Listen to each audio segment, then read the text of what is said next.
யாருங்க நீதிமான்? பாவத்துல விழாதவனா? இல்லவே இல்லை. பாவத்துல விழுந்தா கூட திரும்ப எழும்பி வந்து ஒரு பரிசுத்த வாழ்க்கை வாழ்றதுக்கு பிரயாசப்படுறான் பாருங்களேன்.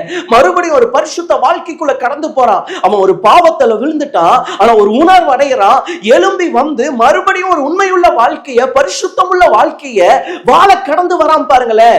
அவனை வேதம் என்னைக்குமே என்னதான் சொல்லுதுன்னா நீதிமான் என்று அறிமுகப்படுத்துகிறது. நம்முடைய வாழ்க்கையில தேவன் எதை விரும்புறார் தெரியுமா? நீ விழுகவே கூடாதுன்னு கர்த்தர் விரும்புறது இல்ல. நீ விழுந்தா கூட திரும்ப எழும்பிய கிட்ட வரையா, உன் விழுகைய நீ ஜெயமா மாற்றுகிறையா.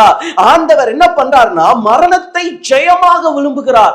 ஆண்டவர் ஒரு மரணத்தையே ஜெயமா விழுங்குவார்னா இன்னைக்கு நிறைய தேவ பிள்ளைகளால் என்ன பண்ண முடியலன்னா பாவத்தை ஜெயமாய் மாற்றி மேற்கொண்டு வர தெரியல.